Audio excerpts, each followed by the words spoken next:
just log on and see if you can connect. They have to follow Now Master on Google Plus. Is that right? Mm-hmm. Yeah. So you've got to follow Now Master on Google Plus, and then what will happen is that it will just come up, and then you just join, and you can get this then live. So it's not a bad service. So if you're feeling lonely, you're in Cairns and there's no one wants to talk to you, you can always join in and connect with the class, so you feel a little bit connected. All right, it's a bit hard. I mean, I never, someone said, could you give us the curriculum for the course? Well, I can't. I know there's about 45 things I need to talk to you about. That's what you get in this course.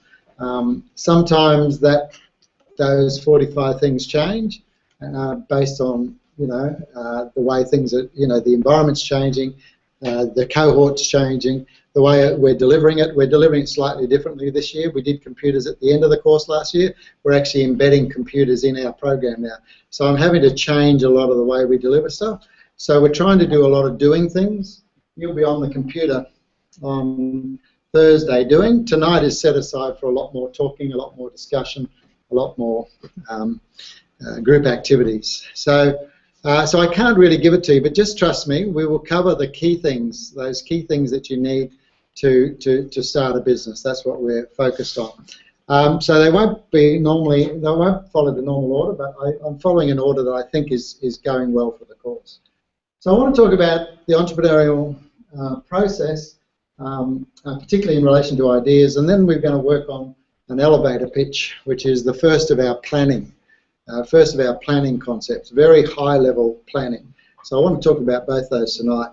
And both of those have group activities associated with it, so you've got to stay, do the group activities, and then we'll have you out of here hopefully by 8:30. So let's just talk about the entrepreneurial process. It is actually a process, and they're talking about entrepreneurship now being actually a management style. That it was always a maverick. It was the world of the mavericks, but it's not anymore. It's becoming much more disciplined and much more process driven. And so I want to go through a little bit of that tonight. But these three things make up a startup. The you, we talked about you last week. We need to have a really good understanding of the us, or what we're bringing, our skills. We talk about the opportunity, which we talk a bit more about that tonight. We've got to talk about your opportunity, and just make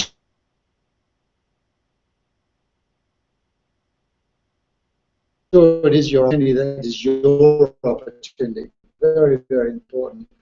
And then we need to follow some sort of process, some sort of disciplined approach, some sort of structured approach that, like I said before, what I'm trying to do in this course is try and reduce a lot of the high risk. This is a high risk game. This is like guys wanting to do tightrope. You've come to do the tightrope class.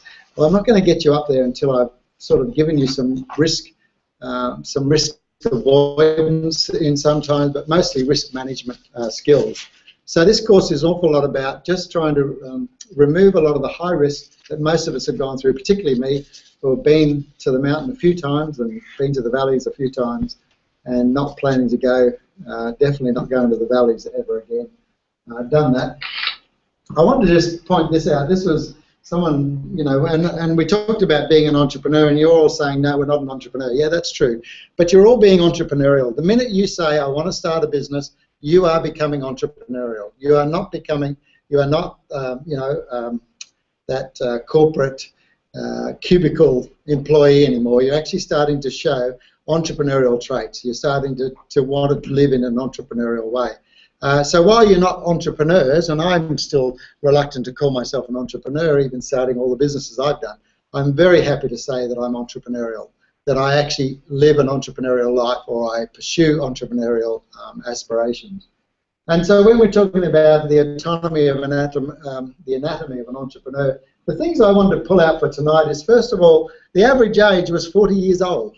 They did a survey of people that start businesses, particularly entrepreneurial ones, and 40 years old. So those of you that are this side of the 40, I'm not, but those of you that can sort of take heart that maybe, like I say, the timing doesn't have to be, I want to go and start a business, I have to go and start it now.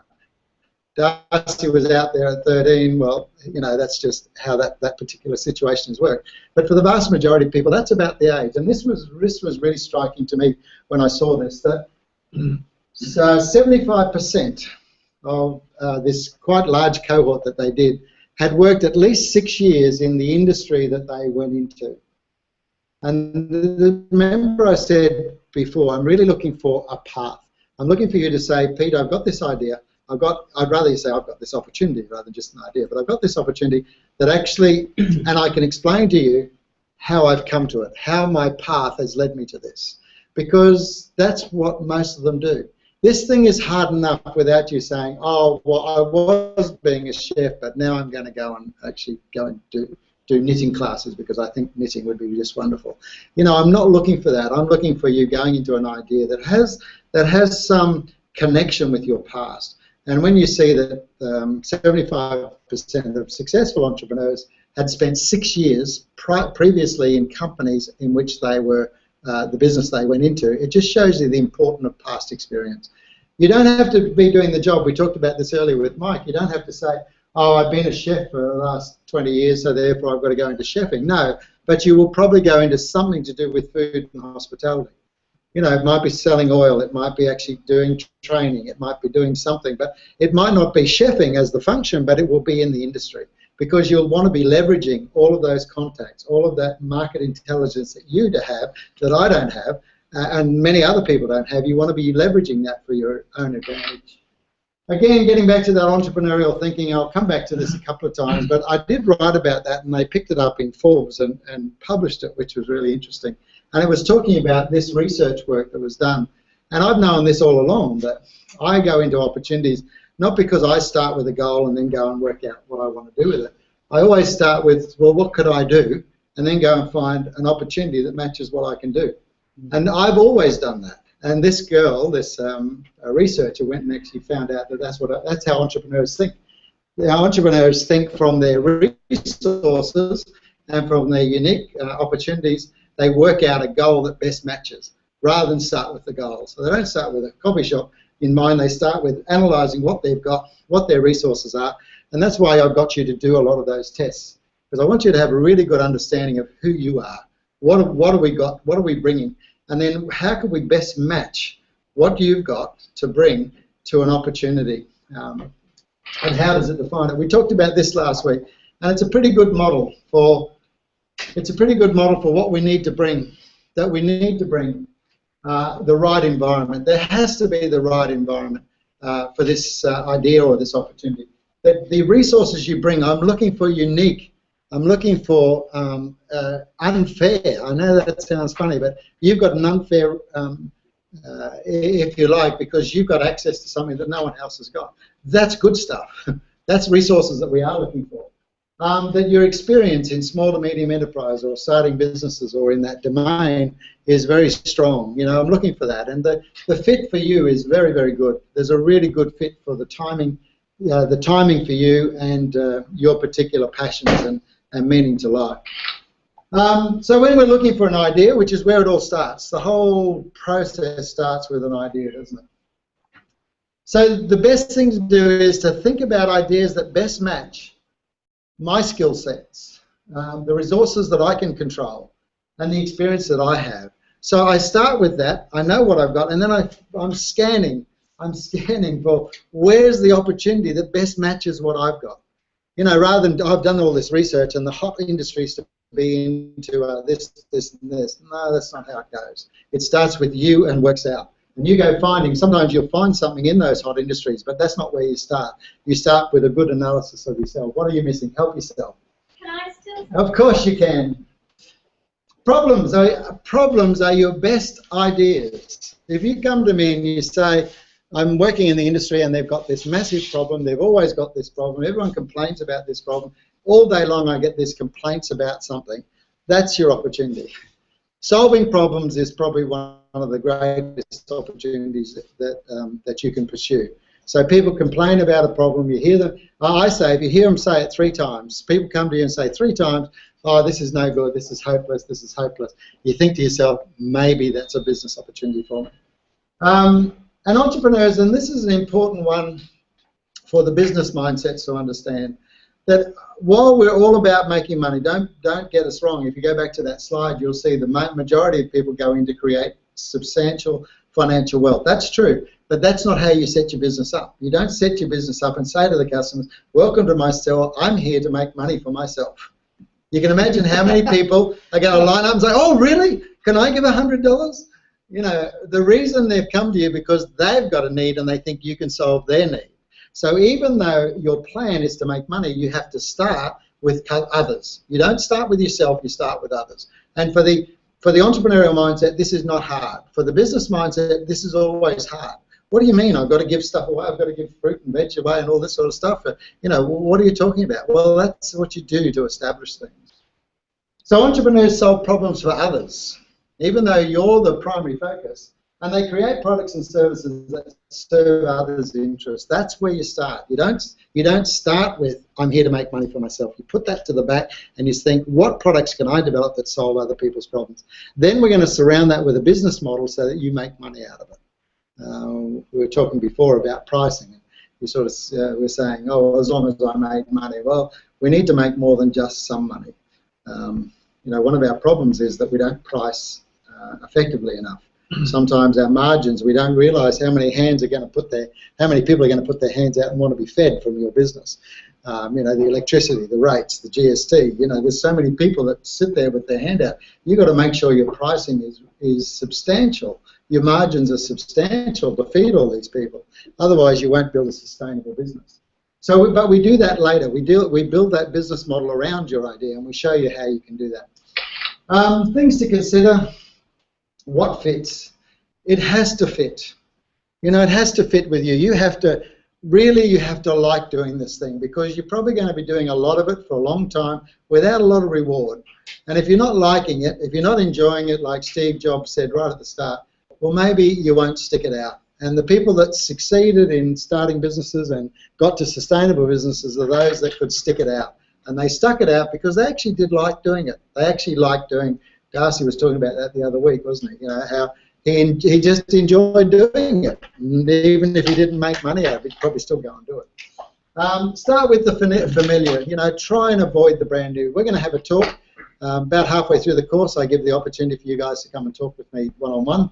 We pull up a couch and you tell me your story, and we have a look at your model. And well, that's what I'm looking for is, you know, you're going to be talking to me about something that you're familiar with, not something that's completely brand new to you, and because you're making it hard on yourself.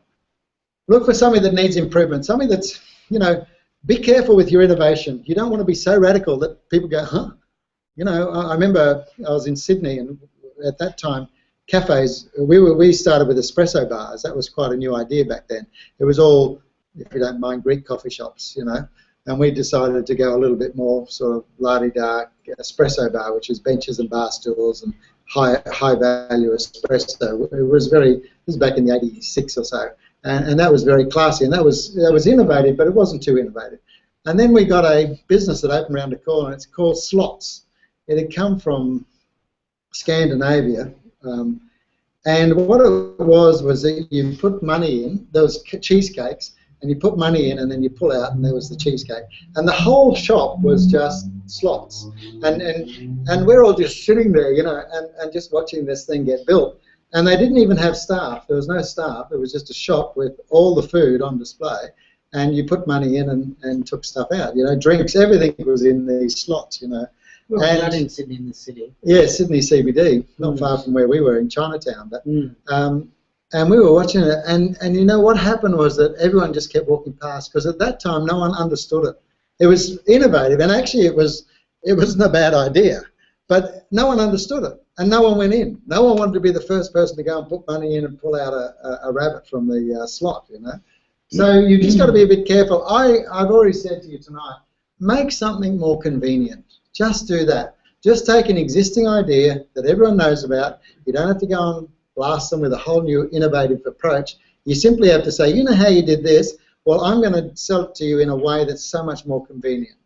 And if you can come up with that, that's a wonderful innovation that doesn't require anything. It's easy market acceptance, and people will pay money. Believe me, all of you pay money, high margins, for convenience.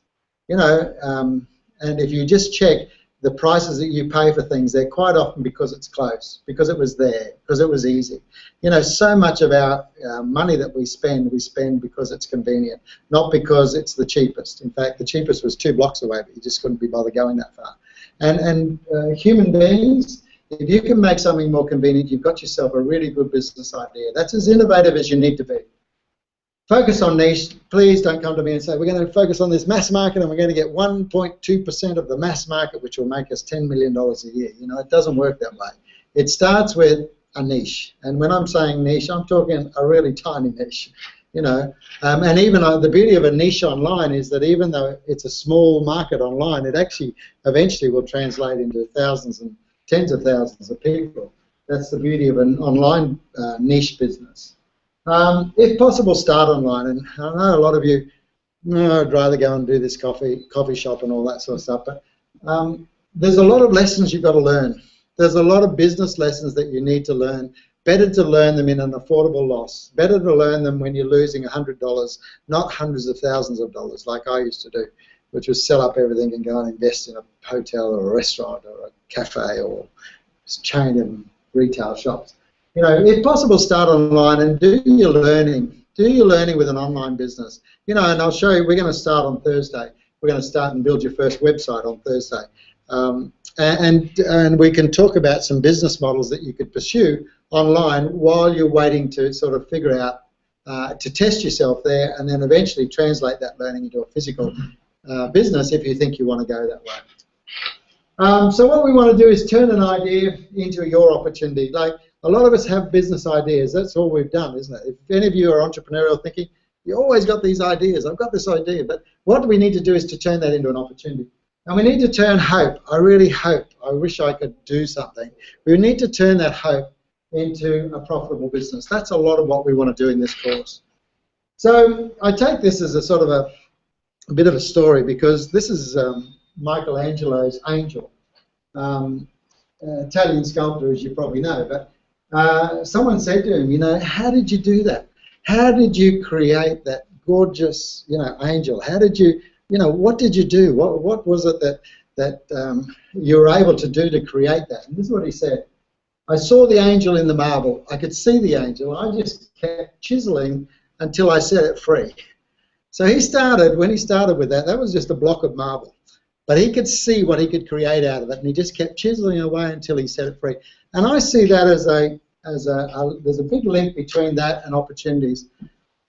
A lot of us have ideas. Ideas come to us. You know, you can't help it. If you're a creative sort of person, you're walking along and say, oh, that's a really good idea. Oh, that's a really good idea. They're the things that are worthless. I'm sorry. They're little sparks. They're nice. They make you feel good. They make you feel intelligent. And it's all very good. But in terms of business ideas, they're really worthless. What an opportunity is something that's one of those ideas that you grab, you drag it down, you create existence with it, and you pursue it.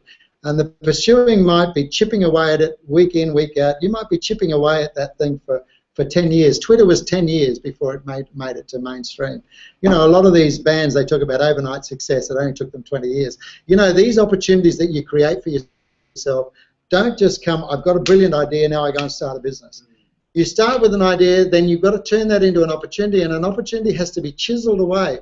You might be working on it for years. Remember the 40-year-old entrepreneurs? Because those guys have been working on it for years, and they've probably done a lot of little businesses before they got to the one they really want to do. So ideas are brain sparks. You know, ideas come and they go, but really what you want to do is to find an opportunity that you need to pursue it. You really do need to hang on to it, and you just keep pursuing it until it creates the opportunity. So we need to discover your opportunity, not an opportunity. And there's a big difference here. You know, anyone can take an opportunity from you. If you've got an opportunity, it'll be taken from you. As soon as you tell people about it, oh, they'll run off with it. If it's your opportunity, even if you tell me all about it, I can't take it from you. Because the reason it's your opportunity is because you're uniquely skilled to actually deliver on that opportunity, and I'm not. You have unfair advantages that I don't have.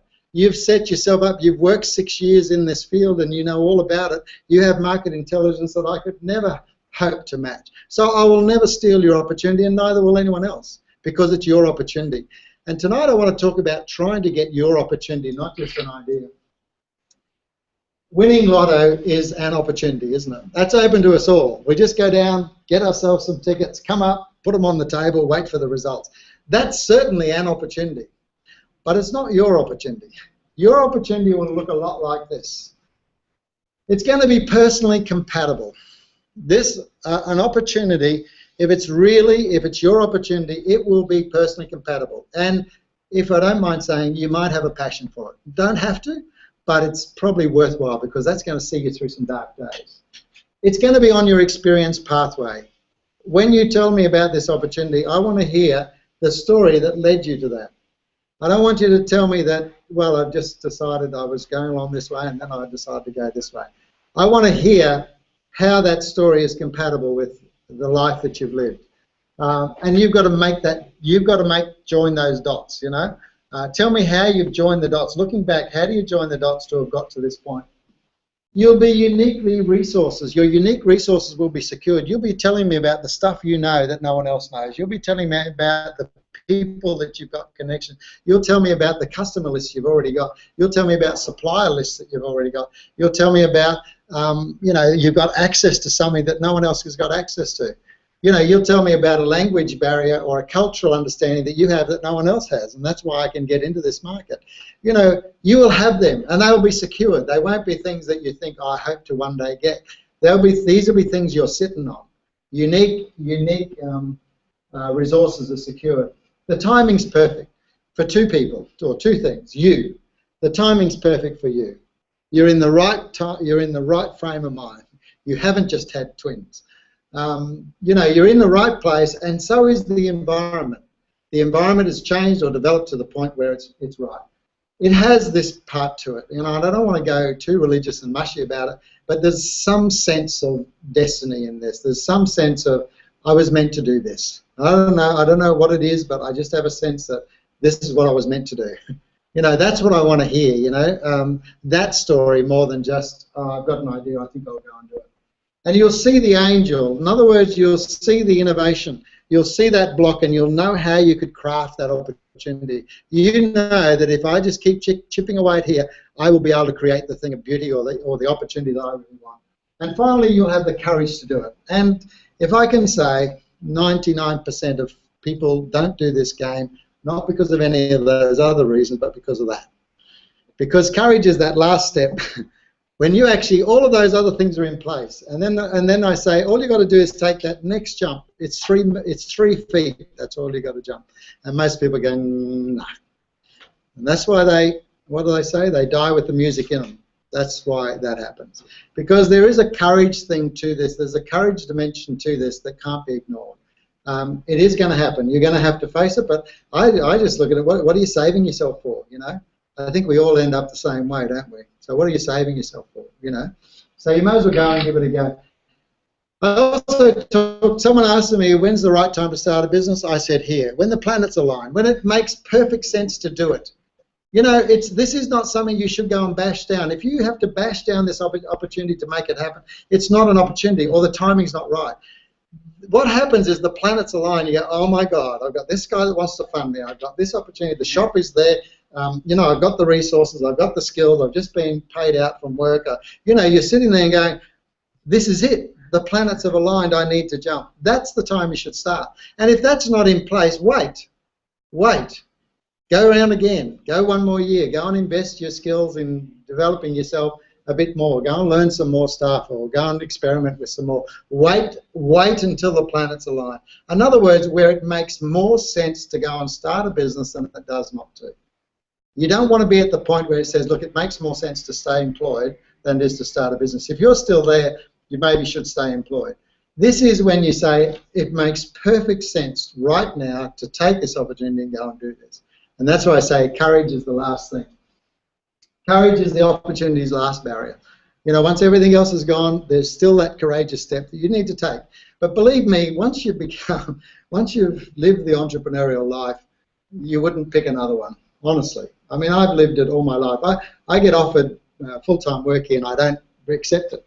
I say, no, I want to live as a casual. You know why? Because I want to hustle for my food every week. I want to hustle for my class you know, that there is getting referrals from you guys, hopefully, that builds my course next year, because I want to be able to hustle for that. I don't want people to be able to lay that on me, you know. But anyway, that's just a aside. Okay, I think we're nearly there. We all want a profitable business. If I could just reduce it to a couple of elements, and when we go and have that talk, in my head I see a formula putting together. Every time you tell me something, it's a part of a formula. Some of that formula will be good and bad. As long as the overall thing equals profitability, I'm happy. So some of the things I go looking for is a proven, sustainable business model, because this reduces costs and reduces risk. I'm looking for how you're going to secure repeating and referring customers, because that's going to build your revenue and sustainability. And I want to hear how you're uniquely qualified to exploit this idea. You combine those three key elements and you've got yourself a really good chance at a profitable business. Now, it sounds simple, three key elements, but each one of those is really quite in-depth and we need to talk about them more. Some of the ways to secure repeating customers, referring customers, exceptional customer experience, which we'll talk about. So leverage means use. Leverage your unique advantage to develop a scalable, I'll talk about what scalable means later, business model capable of delivering a growing and satisfied customer base. A lot of you might have come to the course and said, this is great, I'm going to Pete's course, I'm going to learn how to write a business plan. Well, you're not going to learn how to write a business plan. Sorry about this. The traditional business plan is not the answer. We don't use it anymore. It's a tool of corporate governance. They use it a lot. They're very successful with it. Starting a business, it's basically worthless to us. You know, you might say, oh, the bank said if I get a business plan, I'll get some funds. Quite often the bank says that because it's easier than saying no, because they know that if they send you out to write a business plan, they'll never see you again, because it's so hard. So rather than say, no, we're not going to do it and disappoint you, they say, tell you what, you write a 50-page business plan and then come back and see us, because they know they'll never see you again. So it's a nice way of saying no. It's a corporate product, and they tried to adapt it to start your own business, but it doesn't work. We use a business model, and I'll talk to you about that in the course.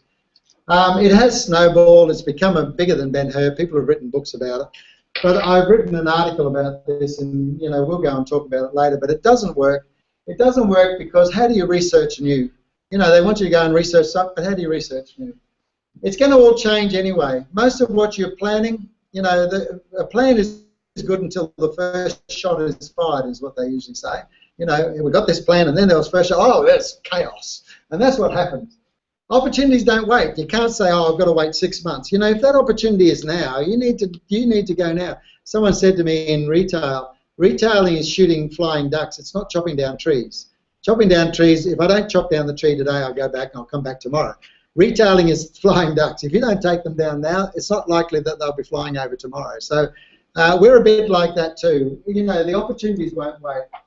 It's already happening. If your opportunity is going right, it's already happening. It's not something that's happening in the future. You're already immersed in it. You're already doing it. It's too rigid. It's got all these plans which are meaningless. You know, what 5-year plans, profit plans? Crazy. You can't predict the first five days, let alone the first 5 years. It's a poor selling option. How many of you have gone and bought a car based on the manual? You know, you say, oh, I'd like to buy that a car, but could you give me all the manuals first? And you go home and read all the manuals. No one does that, do you? You sit in the seat and you make your judgments. My wife thought the seat was very good. That's why she bought that car. Testing. The risks are small anyway. So we can actually do affordable loss. We can actually do affordable loss testing. We don't have to do research and planning all that. We can actually go and test an idea. You know, with the internet, you say you've got something good, well, let's put it up online and see what people think about it.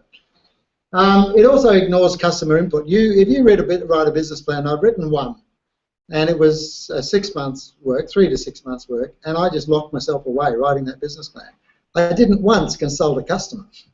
The person that was going to buy my product never got to them because I was too busy writing my business plan. Well, how crazy is that? What chance have you got of making that work? Anyway, the main event is not from now to making a fortune. The main event for every business is from now, where you're sitting now, to a sustainable business, which is basically to break even. That's all you should be focused on. How can I go from today to a business that's breaking even? And believe me, that's equivalent to being put in a paddock. You get put in the far corner of the paddock. and there's a bull on the other side there, and there's a gate you have to get to there.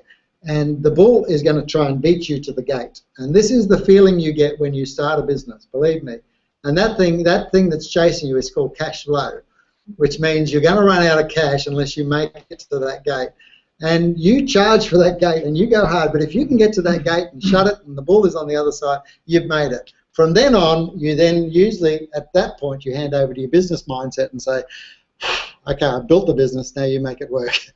You know, I've got the business to a break-even point of view, which is basically the end of the entrepreneurial phase, and then business mindset should come into play and then say, okay, we've got this customer repeating and referring, how do we make money out of them? But that first run is something fierce, and that doesn't get managed with a business plan. You're not running across the paddock saying, what does it say on page 7? You know, what is the index? Look up the index. You are living in an incredibly heightened, day by day, minute by minute decision-making mode.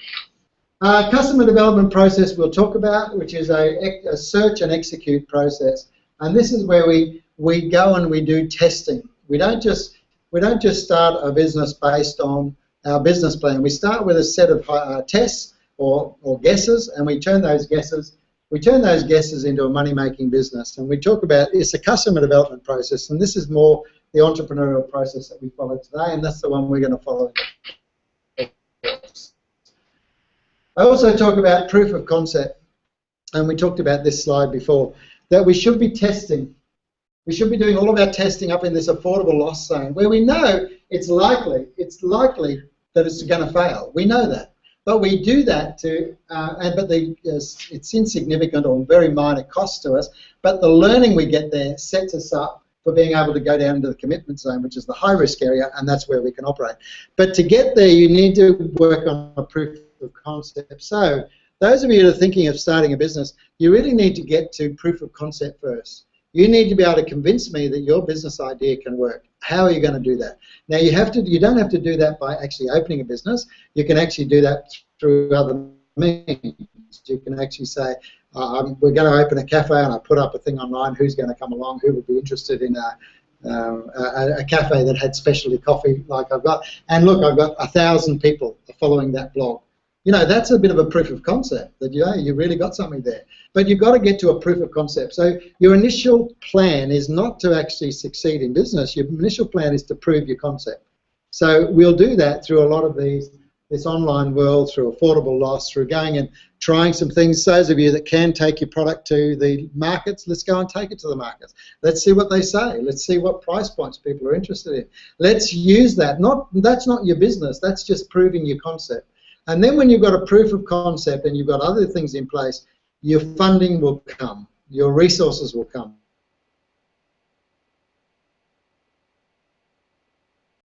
People are attracted, shebang. It just has to be where the concept has been proved by followers, by initial purchases, or by market stall, or whatever. So tonight we're going to have a go at our famous 6. These are our famous 6 businesses we're going to work on in the course. And I've got for you a to-do list. This is our group activity. This is part of your assessment. So in the same sort of teams we've got as from before, we're going to work on some idea generation. So we've got some goods and some services. 3 of those businesses sell goods, and 3 of the businesses sell services. I want you to come up with, I've got a list here of generating ideas for goods and services, right? So